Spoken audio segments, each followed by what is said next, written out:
Welcome to NCERT zone. इस video में हम बात करेंगे क्लास 12th के बिजनेस स्टडीज़ के सेकेंड यूनिट की। सेकेंड यूनिट के दूसरे पार्ट को हम इसमें डिस्कस करेंगे। पहले पार्ट को हम कवर कर चुके हैं, उसमें हमने बात की थी प्रिंसिपल्स ऑफ मैनेजमेंट के बारे में, उसके मीनिंग के बारे में, उसके डेफिनेशन के बारे में। साथ ही साथ हमने बात किया था उसके फीचर्स के बारे में, सिग्निफिकेंस या इंपॉर्टेंस के बारे में। उसके अलावा हमने बात किया था वैल्यूज़ और प्रिंसिपल्स में क्या डिफरेंस होते हैं, इसके बारे में हमने बात करी थी। साथ ही साथ हमने डिस्कस किया था प्रिंसिपल्स ऑफ साइंस और प्रिंसिपल्स ऑफ मैनेजमेंट में क्या डिफरेंस है, टेक्निक्स ऑफ मैनेजमेंट में और प्रिंसिपल्स ऑफ मैनेजमेंट में क्या डिफरेंसेस है। तो जो भी कॉन्सेप्ट्स थे वो हमने सब डिस्कस कर लिया था। और जैसा मैंने बोला था कि इस नेक्स्ट वीडियो में हम बात करेंगे हेनरी फेयोल्स के प्रिंसिपल्स ऑफ मैनेजमेंट के बारे में। तो इस वीडियो में हम बात करने वाले हैं हेनरी फेयोल्स के प्रिंसिपल्स ऑफ मैनेजमेंट के बारे में। ठीक है,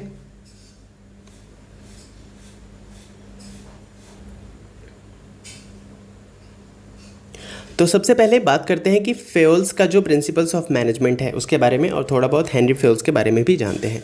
तो Henry Fayol was born in Istanbul in 1841। Henry Fayol का जन्म कहाँ पे हुआ था? इस्तांबुल में हुआ था 1841 में। When he was 19 he began working as an engineer at a large mining company in France. जब वो 19 साल के थे तब फ्रांस के एक माइनिंग कंपनी में इंजीनियर के तौर पे वो काम करने लग गए। He eventually became the director at a time when the mining company employed more than 1000 people. और जब उस माइनिंग कंपनी में 1000 के करीब लोग काम करने लग गए तो उस टाइम पे क्या हुआ, वो उस कंपनी के डायरेक्टर बना दिए गए, यानी कि उनका प्रमोशन हो गया। Through the years Fayol began to develop what he considered to be the 14 most important principles of management. और इन्हीं सालों में वो डेवलप करने में लग गए क्या, जो उनका 14 प्रिंसिपल्स ऑफ मैनेजमेंट है, इसको वो डेवलप करने में लग गए through the observation, through the experiment and all. Okay, essentially these explained how managers should organize and interact with the staff। जो प्रिंसिपल्स ऑफ मैनेजमेंट है ये हमें बताता है कि किस तरीके से हमें, ये मैनेजर्स को समझाता है कि किस तरीके से आपको ऑर्गेनाइज करना है और इंटरेक्ट करना है स्टाफ्स को, और किस तरीके से जो सेट ऑब्जेक्टिव्स है, जो आपके गोल्स है, उसको अचीव करने में फंक्शंस ऑफ मैनेजमेंट को यूज़ करना है। ठीक है, with the help of principles of management. In 1916, 2 years before he stepped down as director, he published his 14 principles of management in the book Administration Industrial at General। जब वो director बनने वाले थे उसके 2 साल पहले उन्होंने अपनी एक बुक लिखी। उस बुक में उन्होंने 14 प्रिंसिपल जो ऑफ मैनेजमेंट के हैं उसको बताया, उसमें पब्लिश किया, और उस बुक का नाम क्या था? Administration industrial et general. Fayol also created a list of 6 primary functions of management which go hand in hand with the principles। इसके अलावा ये जो 14 इनके प्रिंसिपल तो है ही मैनेजमेंट के, इसके अलावा इन्होंने फंक्शंस ऑफ मैनेजमेंट भी बताए हैं। 6 फंक्शंस ऑफ मैनेजमेंट है इनके हिसाब से जो इन्होंने लिखा है, और दोनों साथ साथ चलते हैं। तो समझ में आ गया कि किस तरीके से प्रिंसिपल्स ऑफ मैनेजमेंट वर्क करते हैं, और इनके अलावा इनका फंक्शंस ऑफ मैनेजमेंट भी इन्होंने लिखा है। अब बात करते हैं कि वो 14 प्रिंसिपल्स क्या क्या हैं। तो सबसे पहला जो प्रिंसिपल है वो है डिवीज़न ऑफ वर्क।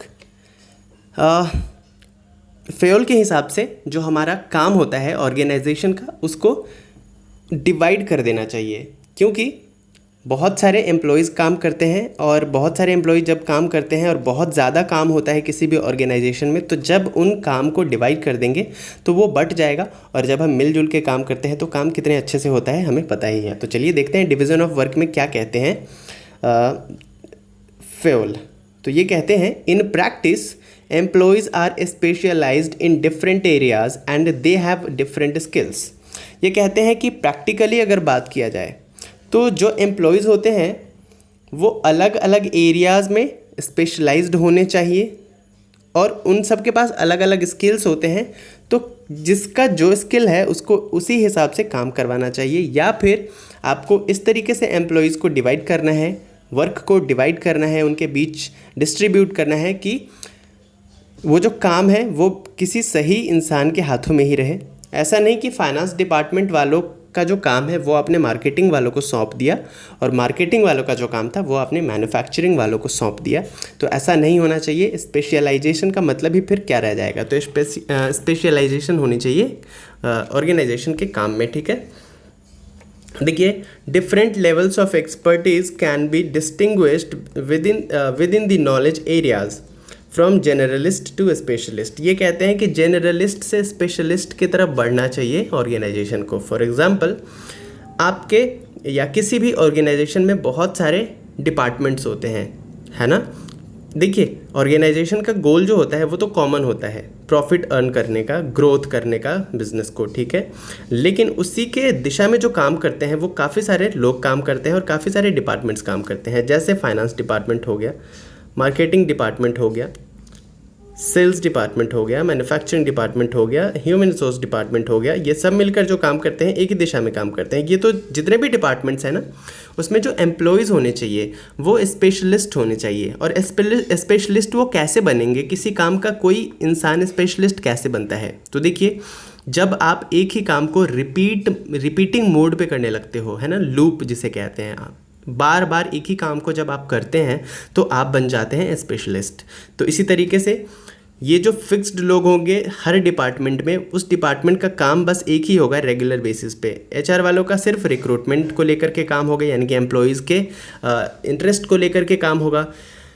मार्केटिंग वालों का काम सिर्फ मार्केटिंग का होगा, सेल्स वालों का सिर्फ सेल्स का होगा, फाइनेंस वालों का सिर्फ फाइनेंस का होगा। तो ये अपना काम जो होगा वो रिपीटिंग मोड पे करेंगे। और जब एक ही काम को ये रिपीटिंग मोड पे करेंगे तो धीरे धीरे करते करते क्या हो जाएंगे, ये यूज टू हो जाएंगे उस काम को करने में और स्पेशलिस्ट बन जाएंगे, स्पेशलाइजेशन को प्राप्त कर लेंगे, ठीक है।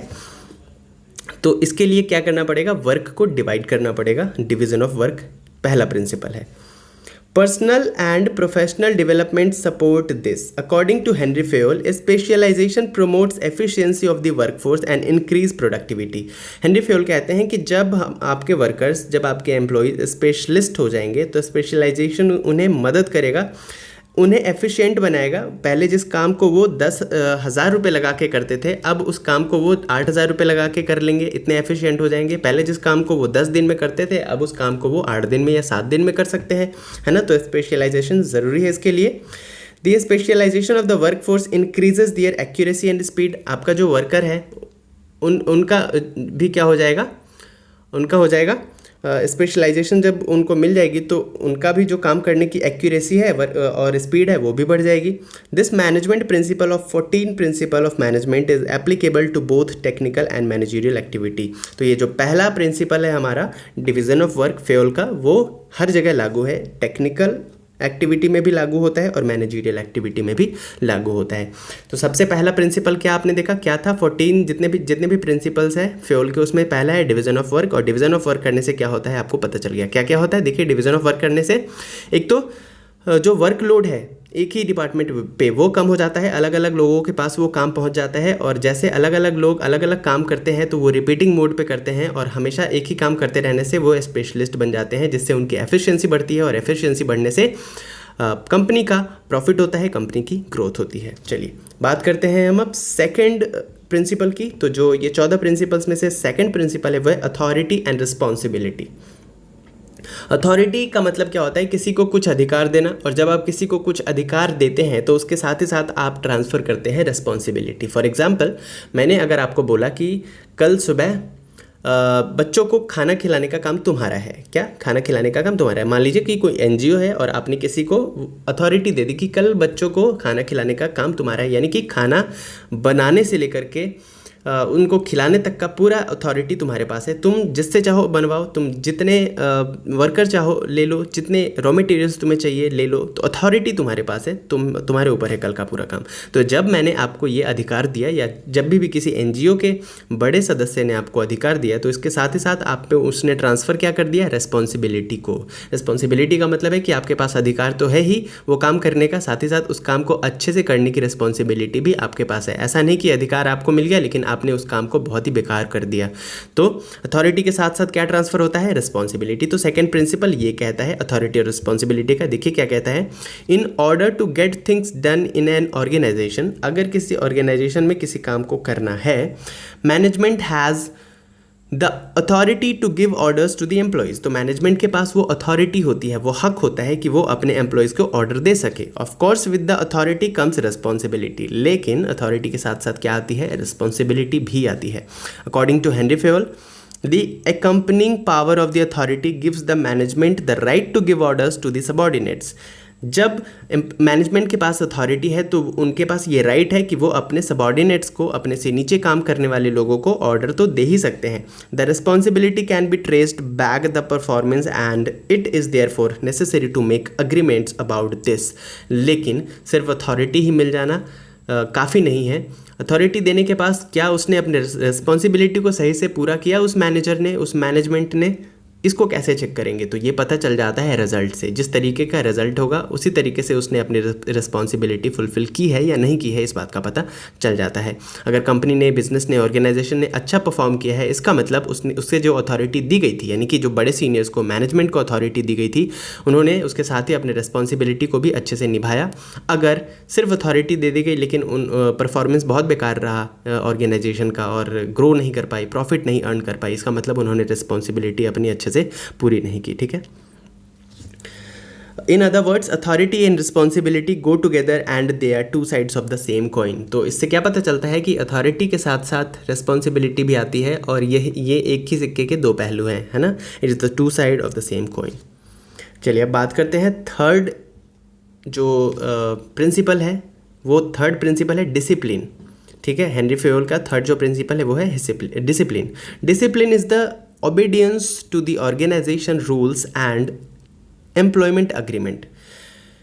देखिए, जब भी आप किसी कंपनी में काम करने जाते हैं तो आपसे एग्रीमेंट साइन करवाया जाता है, आपके साथ कुछ आपको ओथ लेने को बोला जाता है, आपको शपथ लेते हैं जब अग्रीमेंट साइन कर रहे होते हैं कि मैं ऐसे काम करूँगा, इस तरीके से काम करूँगा, इतने घंटे काम करूँगा, मेरी सैलरी इतनी होगी। तो जो भी अग्रीमेंट आपका ऑर्गेनाइजेशन के साथ होता है तो आप उसे किस तरीके से उसका पालन कर रहे हैं, इसी को डिसिप्लिन कहा जाता है। ठीक है, which are necessary for the working of the organisation. According to Fayol कहते हैं कि good superiors at all levels, discipline requires. Discipline होने के लिए क्या क्या होना पड़ेगा कंपनी में, अगर आप चाहते हैं कि आपके ऑर्गेनाइजेशन में डिसिप्लिन बना रहे तो इसके लिए चाहिए कि अच्छे सुपीरियर हो हर लेवल पे। जो सुपीरियर का मतलब जो बॉस है वो सही होने चाहिए, खुद डिसिप्लिन्ड होने चाहिए। इसके अलावा क्लियर एंड फेयर एग्रीमेंट्स, जो एग्रीमेंट बन रहे हैं वो फेयर होना चाहिए। एम्प्लॉयज़ को क्लियर होना चाहिए कि उसे क्या करना है और किस तरीके से करना है, उसे कितनी सैलरी मिलेगी, क्या रेम्यूनरेशन मिलेगा, क्या इंसेंटिव मिलेगा, ये बिल्कुल फेयर होना चाहिए, कुछ भी छिपाया नहीं जाना चाहिए। Third, judicious applications of penalties. साथ ही साथ अगर कोई गलत काम करता है, मिसयूज़ करता है, अगर एग्रीमेंट को पूरा नहीं करता है तो पेनल्टीज़ भी लगाई जानी चाहिए। तो ये डिसिप्लिन बनाने में मदद करते हैं ये चीज़ें। For example, in an agreement between management and labour union, workers promise to work over time and revive organisation out of loss and management in returns promised to increase their wage. एक agreement हुआ किसके बीच में, management के बीच में और labour union के बीच में। Labour union वो होता है जो लेबर्स के, वर्कर्स के हितों का ख्याल रखते हैं, उनके लिए लड़ते हैं, उनके लिए काम करते हैं।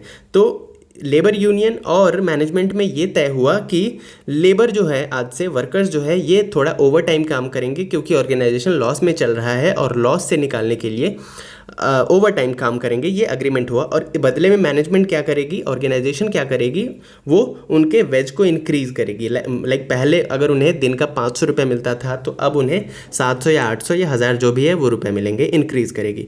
तो यहाँ पे ये अग्रीमेंट हुआ।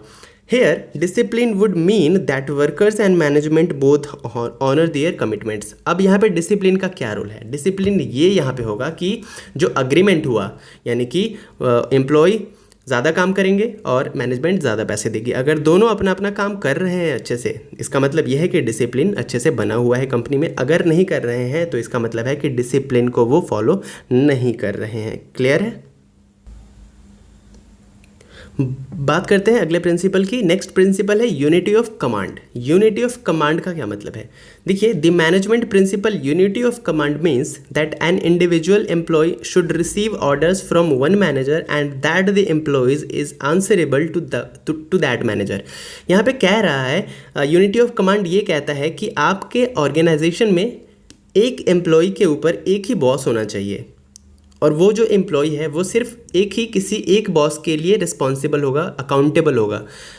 अगर एक एम्प्लॉय के ऊपर 3-4 बॉस को आप रख दोगे तो इससे क्या होगा, इससे ये होगा कि कन्फ्यूज़न क्रिएट होगा, है ना, कोऑर्डिनेशन होगी नहीं।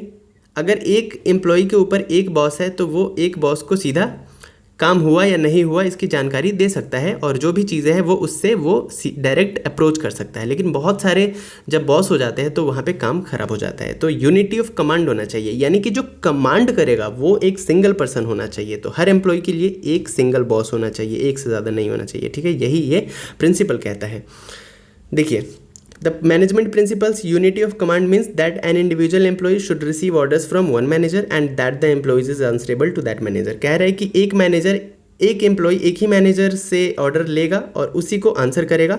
If tasks and related responsibilities are given to the employee by more than one manager, this may lead to confusion which may lead to possible conflicts for employees. अगर एक से ज़्यादा manager एक ही एम्प्लॉय को task दे रहे हैं तो वो किस किस को जवाब देगा, इससे क्या होगा, कन्फ्यूज़न होगा, साथ ही साथ कॉन्फ्लिक्ट्स हो सकते हैं, है ना, कुछ लड़ाई या झगड़े हो सकते हैं internally. By using this principle the responsibility for mistakes can be established more easily. तो इस प्रिंसिपल को आप यूज़ करते हो तो क्या होता है कि मिस्टेक जो होने के चांसेस है, कन्फ्यूज़न होने के चांसेस है, वो बच जाते हैं। बात करते हैं नेक्स्ट प्रिंसिपल है यूनिटी ऑफ डायरेक्शन। अब अच्छा देखिए, बहुत लोग कंफ्यूज हो जाते हैं यूनिटी ऑफ कमांड में और यूनिटी ऑफ डायरेक्शन में। तो यूनिटी ऑफ कमांड कहता है कि there should be a single boss for an employee, एक एम्प्लॉय के लिए एक ही बॉस होना चाहिए। लेकिन यूनिटी ऑफ डायरेक्शन कहता है कि डिपार्टमेंट्स चाहे कितने सारे भी हो कंपनी में, ऑर्गेनाइजेशन में बहुत सारे डिपार्टमेंट्स होते हैं, मार्केटिंग, फाइनेंस, इसके अलावा ह्यूमन रिसोर्स, है ना, अलग अलग डिपार्टमेंट्स होते हैं। तो उनका काम भी अलग अलग होता है, लेकिन काम जो होता है वो रिलेटेड किससे होता है, कंपनी के गोल से, जो कॉमन गोल है उससे। तो यहाँ पे कह रहा है कि चाहे कितने भी डिपार्टमेंट्स हो और कितने भी डिफरेंट काम हो उनके, लेकिन वो जो काम होना चाहिए वो एक ही डायरेक्शन में होना चाहिए, and that direction should be the common goal of the company. वो जो कॉमन गोल है ऑर्गेनाइजेशन का वही होना चाहिए डायरेक्शन। ओके, देखिए यूनिटी ऑफ कमांड में क्या है कि एक सिंगल इंडिविजुअल के लिए सिंगल बॉस होना चाहिए। यूनिटी ऑफ डायरेक्शन में है कि जितने भी डिपार्टमेंट्स हैं वो काम करेंगे वो सिंगल डायरेक्शन में करेंगे। किस डायरेक्शन में, कंपनी के गोल के डायरेक्शन में। ओके, तो देखिए क्या है, this management principle of 14 principles of management is all about focus and unity. यहाँ पे बात हो रही है फोकस की और यूनिटी की। जितने भी डिपार्टमेंट्स हैं उनमें यूनिटी होनी चाहिए और वो फोकस्ड होने चाहिए कंपनी के गोल के तरफ। All employees deliver the same activities that can be linked to the same objectives। जितने भी डिपार्टमेंट्स हैं वो जितने भी एक्टिविटीज़ करते हैं वो लिंक होना चाहिए एक ही ऑब्जेक्टिव के साथ, कंपनी का जो कॉमन ऑब्जेक्टिव है। All activities must be carried out by one group that forms a team, है ना, मतलब जितने भी काम है, जैसे फाइनेंस का काम है वो सिर्फ फाइनेंस की टीम को देखना चाहिए, मार्केटिंग का काम है वो सिर्फ मार्केटिंग की टीम को देखना चाहिए, जो भी फॉर्म हुआ है उसके लिए। The manager is ultimately responsible for the plan and he monitors the progress of the defined and planned activities. और हर एक डिपार्टमेंट का एक मैनेजर होता है, वो रिस्पॉन्सिबल होता है उस ग्रुप के काम के लिए। Focus areas are the efforts made by the employees and coordination. तो इससे क्या होगा कि कोऑर्डिनेशन बना होगा और फोकस बना रहेगा किस पे, कंपनी के ऑब्जेक्टिव के, ऑर्गेनाइजेशन के ऑब्जेक्टिव के तरफ। नेक्स्ट है रेम्यूनरेशन। रेम्यूनरेशन का यहाँ पे क्या मतलब है, तो देखिए रेम्यूनरेशन का मतलब होता है fair salary, fair wage, incentives, ये सबको रेम्यूनरेशन कहते हैं। तो नेक्स्ट है motivation and productivity are close to one another as far as the smooth running of the organisation is concerned. जहाँ तक ऑर्गेनाइजेशन को अच्छे से चलाने की बात आती है तो वहाँ पे जो मोटिवेशन है और प्रोडक्टिविटी है ये साथ साथ चलते हैं। आपके एम्प्लॉयज़ जितने ज़्यादा हाईली मोटिवेटेड रहेंगे, आपका जो प्रोडक्टिविटी है कंपनी का, ऑर्गेनाइजेशन का, वो उतना ज़्यादा हाई रहेगा। अगर आपके एम्प्लॉयज़ का मोराल डाउन हो जाएगा, उनका मोटिवेशन डाउन हो जाएगा, तो प्रोडक्टिविटी ऑटोमेटिकली आपकी कम हो जाएगी, सिंपल सी बात है। This management principle argues that the remuneration should be sufficient to keep employees motivated. अब आप बात करोगे कि चलो मोटिवेशन रहनी चाहिए, हाईली मोटिवेटेड होने चाहिए ताकि उनका काम अच्छे से हो सके और प्रोडक्शन ज़्यादा से ज़्यादा हो सके, लेकिन वो मोटिवेट होंगे कैसे? तो सिंपल सी बात है, जितना फेयर उनको सैलरी आप दोगे, जितना फेयर आप उनको इंसेंटिव्स दोगे, उतना ज़्यादा वो मोटिवेटेड रहेंगे जब उनके पास पैसा होगा। अच्छा, ये जो मोटिवेशन है ये दोनों तरीके से आ सकता है, ठीक है। ये रेम्यूनरेशन दो तरीके के हो सकते हैं, पहला नॉन मॉनेटरी और दूसरा मॉनेटरी। नॉन मॉनेटरी का मतलब है जो बिना पैसे दिए बिना उनको रेम्यूनरेशन मिल जाए, उसे नॉन मॉनेटरी कहते हैं। तो नॉन मॉनेटरी में क्या क्या आ जाएगा? जैसे आप कॉम्प्लीमेंट देते हो, तुमने बहुत अच्छा काम किया, या रिस्पॉन्सिबिलिटी देते हो कि राम कल से इसकी रिस्पॉन्सिबिलिटी तुम्हारी है। चाहे आप उन्हें क्रेडिट्स देते हो किसी काम का, तो इससे वो मोटिवेट हो जाते हैं, उन्हें लगता है कि कंपनी उनके काम को रिकॉग्नाइज कर रही है। क्लियर है? तो ये नॉन मॉनेटरी टर्म का रेम्यूनरेशन है जिससे वो मोटिवेट हो जाते हैं। और मॉनेटरी टर्म में वो कैसे मोटिवेट होंगे? जब आप उन्हें कॉम्पनसेशन देते हो, जब आप उन्हें बोनस देते हो या अदर फाइनेंशियल कॉम्पनसेशन देते हो, हैं, सैलरी में इंक्रीमेंट वगैरह दे देते हो, तो इससे भी वो मोटिवेट हो जाते हैं। तो ultimately it is about rewarding the efforts that have been made.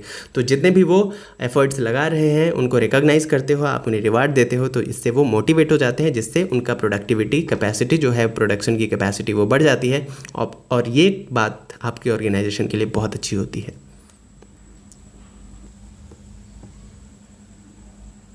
बात करते हैं नेक्स्ट प्रिंसिपल की। नेक्स्ट प्रिंसिपल है the degree of centralisation. Centralisation का क्या मतलब है?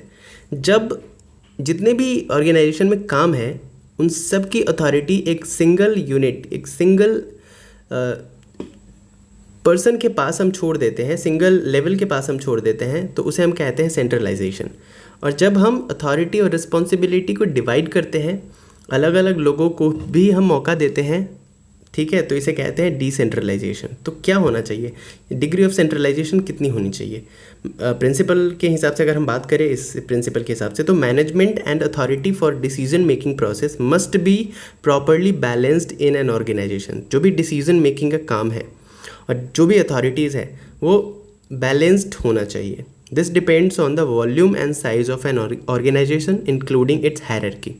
तो ये कुछ फैक्टर्स पे डिपेंड करता है, जैसे ऑर्गेनाइजेशन कितना बड़ा है, साइज़ क्या है उसकी, कितने लोग काम करते हैं उस ऑर्गेनाइजेशन में, साथ ही साथ हायरार्की क्या है, जैसे top level, middle level, lower level, worker जो होते हैं, हायरार्की में कितने लोग हैं, ऐसा इसका भी ख्याल रखना चाहिए। Centralisation employs the concentration of decision making authority at the top management. Centralisation जहाँ पे होगी वहाँ पे जितने भी डिसीजन मेकिंग का काम है वो टॉप लेवल मैनेजर्स का होगा, है ना, जैसे CEO, MD वगैरह हैं। Sharing of authority for the decision making process with lower levels. अगर आप शेयर करते हो उस पावर को, अथॉरिटी को डेलीगेट करते हो मिडिल और लोअर लेवल मैनेजमेंट के पास, is refer to as decentralisation. तो इसे कहते हैं डिसेंट्रलाइजेशन। अपने पावर को किसी और को भी देना ही कहलाता है decentralisation. Henri Fayol indicated that an organisation should strive for a good balance in this. तो आपको अपने हिसाब से बैलेंस करके रखना चाहिए। ऐसा भी नहीं होना चाहिए कि सारा पावर एक ही अथॉरिटी के हाथ में है, वो अपने तरीके से मैनिपुलेट कर रहा है कंपनी को। तो डिसेंट्रलाइजेशन जहाँ पे होगा वहाँ पे बैलेंस्ड रहेगा, मिल के काम होगा। लेकिन ये भी देखा जाता है कि फैक्टर्स क्या क्या है वहाँ पे, क्या क्या चीज़ें हैं, साइज़ क्या है कंपनी का और कितने लोग काम करते हैं वगैरह वगैरह। बात करते हैं नेक्स्ट प्रिंसिपल की। तो नेक्स्ट है स्केलर चेन। स्केलर चेन का क्या मतलब होता है? An organization consist of superior and subordinates. एक ऑर्गेनाइजेशन में कितने लोग काम करते हैं? दो तरीके के लोग काम करते हैं, एक होता है सुपीरियर, एक होता है सबऑर्डिनेट।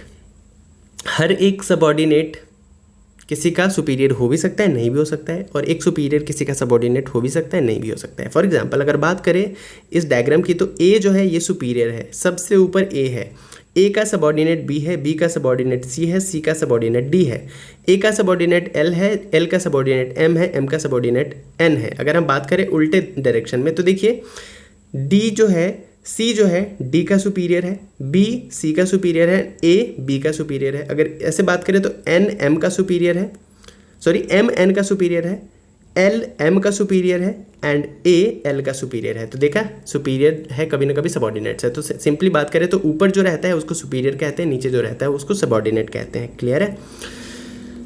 तो देखिए होता क्या है कि ये जो एक हायरार्की बनी, इसी हायरार्की को कहते हैं स्केलर चेन। ओके, ऊपर से नीचे की तरफ ये आता है। The formal lines of authority, यहाँ पे सारी की सारी अथॉरिटी जो किसके हाथ में, ए के हाथ में, ए बी को ट्रांसफ़र कर सकता है, बी सी को कर सकता है, सी डी को कर सकता है, यानी कि ए ऐसे इस डायरेक्शन में ऑर्डर दे सकता है। तो according to Fayol, scalar chain refers to a chain of authority and communication that runs from top to bottom and should be followed by the managers and the subordinates। top से bottom की तरफ ये आता है, इसे scalar chain कहते हैं, और ऐसे इसको फॉलो करना चाहिए मैनेजमेंट को। अभी देखिए, जैसे डी को एन से बात करनी है, मान लीजिए इस डी को एन से बात करनी है, तो ये डायरेक्टली बात नहीं कर सकता जब तक कोई इमरजेंसी कंडीशन ना हो। तो इससे कैसे जाना पड़ेगा, इससे पहले सी को कन्वे करना पड़ेगा, सी मैसेज कन्वे करेगा, बी को बी करेगा, ए को ए करेगा, एल को एल करेगा, एम को, और तब जाके बात यहाँ तक पहुँचेगी नॉर्मली। लेकिन जब इसको इमरजेंसी में कांटेक्ट करना है एन को, तो वो डायरेक्ट इस वे में ऐसे डायरेक्टली कर सकता है, और ये जो वे बनता है इमरजेंसी के सिचुएशन में, इसे कहते हैं गैंग प्लैंक। तो गैंग प्लैंक क्या होता है, जब इमरजेंसी के सिचुएशन में कोई सबॉर्डिनेट किसी सबॉर्डिनेट से दूसरे लाइन के सबॉर्डिनेट से बात कर ले, ये दो लाइंस है ना, दूसरे लाइन के एम्प्लॉय से बात कर लेता है, तो इसे कहते हैं गैंग प्लैंक। यहाँ पे देखिए डी जो है ये एन का क्या है, पीयर है। तो जब दो लोग एक ही डिपार्टमेंट में काम करते हैं सेम लेवल पे, वो एक दूसरे के पीयर कहलाते हैं। क्लियर है, तो इतना याद रखिएगा।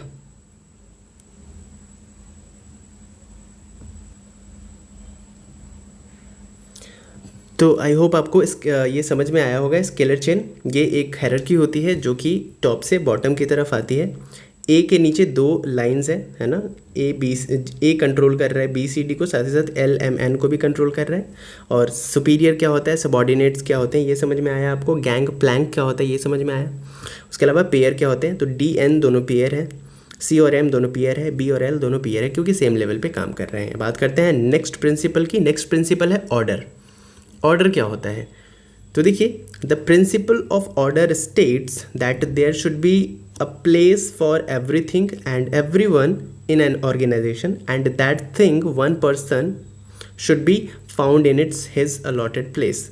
इस ऑर्डर का मतलब क्या होता है, किसी भी चीज़ को करने का तरीका, वे, है ना। ऑर्डर मतलब दो जो है एक के बाद आता है, तीन दो के बाद आता है, तो दिस इज़ ऑर्डर। ओके, उसी तरीके से इस एक ऑर्गेनाइजेशन में किसी भी मटेरियल के लिए, किसी भी चीज़ के लिए और किसी भी एम्प्लॉय के लिए एक प्रॉपर ऑर्डर होना चाहिए, एक प्लेस होना चाहिए, और वो मटेरियल या वो एम्प्लॉय उसी प्लेस पे मिलना चाहिए जब भी काम हो, है ना। सही टाइम पे सही समय पे मिल जाना चाहिए। इससे क्या होगा कि प्रोडक्टिविटी बढ़ जाएगी। फॉर एग्ज़ाम्पल, अगर आप कंपनी में प्रोडक्शन कर रहे हैं और फाइनेंस डिपार्टमेंट के पास इनफ फाइनेंस ही नहीं है, तो वो रॉ मटेरियल नहीं खरीद पाएगा और आपका प्रोडक्शन रुक जाएगा। तो फाइनेंस जो है वो प्रॉपर होना चाहिए। कहाँ पे, फाइनेंस डिपार्टमेंट एक प्लेस हुआ, तो ऑर्डर इसी को कहते हैं। हर एक प्लेस पे जो चीज़ होना चाहिए वो होना चाहिए अवेलेबल किसी भी ऑर्गेनाइजेशन में, that is order. Okay, according to Fayol, people and materials must be in suitable places at appropriate time for maximum efficiency. तो जब अप्रोप्रिएट टाइम पे, अप्रोप्रिएट प्लेस पे वो चीज़ें मिल जाएंगी, चाहे वो मटेरियल हो चाहे पीपल हो, तो एफिशिएंसी बढ़ जाएगी ऑर्गेनाइजेशन की। This will lead to increase in productivity, और इससे प्रोडक्टिविटी बढ़ जाएगी कंपनी की।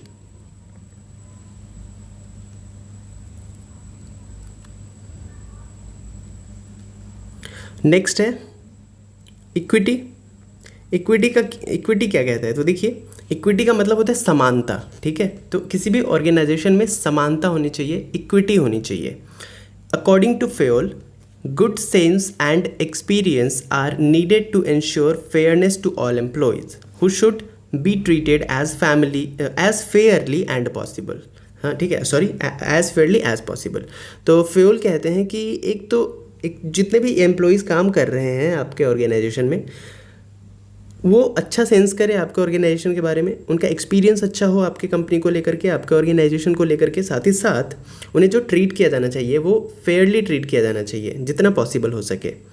This principle emphasises kindliness and justice in the behaviour of managers towards workers. ये प्रिंसिपल बताता है कि मैनेजर्स को काइंड होना चाहिए और जो जस्टिस है उसको सपोर्ट करने वाला होना चाहिए। वर्कर्स को लेकर के। There should be no discrimination on account of sex, religion, language, belief, nationality, caste etcetera. तो कोई भी डिस्क्रिमिनेशन नहीं होना चाहिए, भेदभाव नहीं होना चाहिए किसी के सेक्स को लेकर के, यानी कि जेंडर को लेकर के, धर्म को लेकर के, भाषा को लेकर के, बिलीफ को लेकर के, उसके राष्ट्रीयता को लेकर के और जाति को लेकर के। मतलब जितने भी ऑर्गेनाइजेशन में लोग काम कर रहे हैं वो डिफरेंट होंगे, ऑब्वियस सी बात है, लेकिन आप डिफरेंशिएट नहीं करेंगे, मैनेजर डिफरेंशिएट नहीं करेगा, समानता के साथ उसको ट्रीट करेगा। This will ensure loyalty and devotion. और जब आप इक्विटी रखने लगते हो एम्प्लॉयज़ के बीच में तो आपको लेकर के उनका विश्वास बढ़ता है, मैनेजर्स को लेकर के उनका विश्वास बढ़ता है, ऑर्गेनाइजेशन को लेकर के उनका विश्वास बढ़ता है, साथ ही साथ वो क्या होने लगते हैं, बिल्कुल ही लॉयल हो जाते हैं आपकी कंपनी के प्रति और डिवोटेड रहते हैं काम के प्रति। ओके, नेक्स्ट प्रिंसिपल है stability of tenure of personal. Personal का मतलब है जो लोग काम कर रहे हैं, एम्प्लॉय, तो उनके टेन्योर में स्टेबिलिटी होनी चाहिए। ऐसा नहीं है कि 6 महीने के बाद आप किसी को जॉब से निकाल दे रहे हो जस्ट बिकॉज कि वो 6 महीने में अच्छे से कंपनी को समझ नहीं पाया और काम को जितना उसमें पोटेंशियल है वो कर नहीं पाया। इसका ये मतलब नहीं है कि वो इनएलिजिबल है, तो आप थोड़ा उसको मौका तो दीजिए, है ना। According to this principle employees once selected should be kept at their post और position for a minimum fixed tenure. आप किसी एम्प्लॉयज़ को रिक्रूट करते हो तो उसे कुछ दिन तक उसके पोस्ट पे रहने दीजिए, समझने दीजिए काम को। They should be given reasonable time to show results, उसके बाद ही आपको वो अच्छे से रिजल्ट दे पाएंगे, है ना।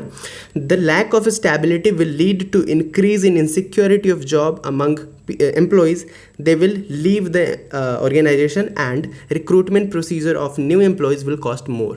तो जब आप ऐसा करते हो कि किसी को 3-4 महीने के बाद निकाल देते हो जॉब से, उसको मौका नहीं देते हो उसका पोटेंशियल दिखाने का, तो इससे होता क्या है कि आपके कंपनी के लेकर के लोगों के मन में डर बैठ जाता है और वो जॉब छोड़ने लगते हैं कि एक न एक दिन ये मुझे भी निकाल देंगे तो मैं दूसरे कंपनी को तलाश करता हूँ। और जब दूसरी कंपनी वो ढूंढ लेते हैं तो आपके ऑर्गेनाइजेशन को छोड़ के वो निकल जाते हैं और आपको नया रिक्रूटमेंट करना पड़ता है, जिसकी वजह से होता क्या है कि आपका कॉस्ट और ज़्यादा लग जाता है।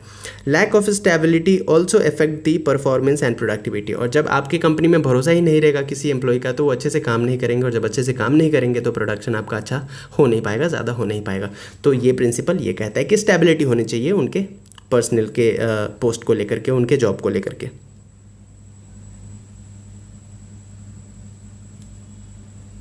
नेक्स्ट प्रिंसिपल है इनिशिएटिव। ये 13th प्रिंसिपल है हेनरी फेयोल का। Henry Fayol argued that with this management principle employees should be allowed to express new ideas. Initiative का मतलब होता है कि आपको अपने जितने भी एम्प्लॉयज़ हैं सबको मौका देना चाहिए अपने आइडियाज़ को एक्सप्रेस करने का। हो सकता है आप टॉप लेवल के मैनेजर हो, लेकिन आपका सबऑर्डिनेट जो कि लोअर लेवल पे काम करता है उसके पास ऐसा आइडिया हो सकता है जो कि आपके ऑर्गेनाइजेशन के लिए बहुत बेहतर होगा। जस्ट बिकॉज वो लोअर लेवल पे काम कर रहा है इसका ये मतलब नहीं कि उसका दिमाग भी काम नहीं करता होगा। तो हो सकता है वो आपसे अच्छा आइडिया उसके पास हो, तो मौका तो दीजिए एक बार जब आप मौका देते हैं अपने एम्प्लॉयज़ को अपने आइडियाज़ को एक्सप्रेस करने का तो वो बहुत सारे आइडियाज़ आपके पास आ जाते हैं जो कि आपके कंपनी के हित में होता है। This encourages interest and involvement and creates added value for the company. इससे होता क्या है कि एम्प्लॉयज़ और इंटरेस्ट लेने लगते हैं कंपनी में और काम में। Employee initiatives are a source of strength for the organisation according to Henry Fayol. और जब आपके हर एक आपका एम्प्लॉय इनिशिएटिव लेने लगता है तो एक तरीके से आपके कंपनी को स्ट्रेंथ मिलता है इस बात से। This encourages the employees to be involved and interested. ये आपके एम्प्लॉय को मदद करता है कंपनी के कामों में, ऑर्गेनाइजेशन के कामों में इन्वॉल्व रहने में, जिससे आपके ऑर्गेनाइजेशन का फ़ायदा होता है। लास्ट जो हमारा 14 प्रिंसिपल का ये 14th प्रिंसिपल है spirit D corps. Spirit D corps का क्या मतलब होता है? It means unity is strength. ये कहता है कि यूनिटी में ही शक्ति होती है। According to this principle management should promote a team spirit of unity, है ना। एक टीम स्पिरिट के साथ मैनेजमेंट को चलना चाहिए, है ना, among employees to realize organizational objective. तभी जा करके आपका जो ऑब्जेक्टिव है वो फुलफिल हो पाएगा। A manager should replace I with we. किसी भी मैनेजर को जब वो एम्प्लॉयज़ के साथ बात करे तो आई कह के बात नहीं करना चाहिए। मैं की जगह पे क्या बोलना चाहिए उसे? हम। मैं ऐसा नहीं करूँगा, हम ऐसा करेंगे। तो जब एक बार आप मैं की जगह पे हम इस्तेमाल करने लगते हो तो आपके सारे एम्प्लॉयज़ को लगता है कि हम का मतलब तो हम, सबकी बात यहाँ पे हो हो रही है। मैं अगर आप जहाँ पे बोल रहे हो इसका मतलब आप ऑटोक्रेटिक पॉइंट ऑफ व्यू के साथ चल रहे हो, और वी जहाँ पे आप सोच रहे हो इसका मतलब आप डेमोक्रेटिक पॉइंट ऑफ व्यू के साथ सोच रहे हो। तो वी जहाँ पे आ जाएगा एक पॉजिटिव मैसेज जाएगा आपके पूरे एम्प्लॉय के और वर्कर्स के पास।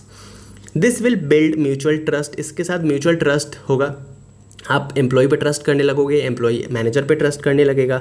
There will be coordination among different individual and departments, जितने भी इंडिविजुअल है जितने भी डिपार्टमेंट्स है अगर वो यूनिटी के साथ काम करेंगे तो सबके बीच एक कोऑर्डिनेशन बना रहेगा और ये अच्छा रहेगा ऑर्गेनाइजेशन को लेकर के। तो this was the 14 principles of management from Henry Fayol. आपने समझ लिया 14 के 14 प्रिंसिपल, कौन प्रिंसिपल क्या कहता है। इन्हीं प्रिंसिपल्स को फॉलो करके आप अच्छे से अपना ऑर्गेनाइजेशनल काम चला सकते हो। कंक्लूजन पे अगर आए, in conclusion on the 14 principles of management, the 14 principles of management can be used to manage organizations and are useful tools for forecasting, planning, process management, organization management, decision making, coordination and control। तो जितने भी management के function हैं उनको अच्छे से run कराने के लिए आपको ज़रूरत होती है प्रिंसिपल्स ऑफ मैनेजमेंट की। ये 14 के 14 जो प्रिंसिपल्स ऑफ मैनेजमेंट है उन्हें फॉलो करके आप बहुत अच्छे से अपने ऑर्गेनाइजेशन का काम कर सकते हो। Although they are obvious, many of these matters are still used based on common sense in current management practices in organizations. ये जितने भी प्रिंसिपल्स थे आपने एक बात गौर किया होगा कि ये तो बहुत सारे चीज़ ऐसी थी जो कि आपको लगा कि तो ऑब्वियस सी बात है, इसमें प्रिंसिपल की क्या बात है। जैसे डिसिप्लिन तो होना ही होना चाहिए, फेयर रेम्यूनरेशन मिलना ही मिलना चाहिए, लेकिन डिवीजन ऑफ वर्क का आपने नहीं सोचा होगा। तो बहुत सारी ऐसी चीज़ें थी जो यूनिक थी, बहुत सारी ऐसी चीज़ें थी जो कॉमन सेंस के लेकर के भी यूज़ किया जाता है, लेकिन बहुत सारे लोग कॉमन सेंस भी यूज़ नहीं कर सकते, तो उनके लिए बहुत फ़ायदेमंद है ये principles of management. It remains a practical list with focus areas that are based on Henri Fayol's research which still applies today due to a number of logical principles. तो बहुत सारे लॉजिकल प्रिंसिपल्स भी थे इस 14 principal के अंदर, इसी वजह से ये आज भी यूज़ किया जाता है मैनेजरियल सिस्टम में। ओके, तो that was all for this video. हमने बात किया हेनरी फेयोल के प्रिंसिपल्स ऑफ मैनेजमेंट के बारे में। नेक्स्ट वीडियो में हम बात करेंगे साइंटिफिक मैनेजमेंट के बारे में, जो कि F.W. टेलर ने पब्लिश किया है। तो इस वीडियो में इतना ही, मिलते हैं नेक्स्ट वीडियो में। तब तक अगर आपने अभी तक NCERT जोन को सब्सक्राइब नहीं किया है तो please do subscribe to the NCERT zone, share this video with your friends, with your students, with your family, with your kids. साथ ही साथ कमेंट करके बताइए कैसा लगा ये वीडियो। उसके अलावा if you want to download the PDF file of this particular video, तो लिंक जो है वो गिवन है कहाँ पे, डिस्क्रिप्शन बॉक्स में। ओके, तो वहाँ से जाके डाउनलोड कर लीजिए। तो मिलते हैं नेक्स्ट वीडियो में, तब तक घर पे रहिए, सुरक्षित रहिए। Thank you.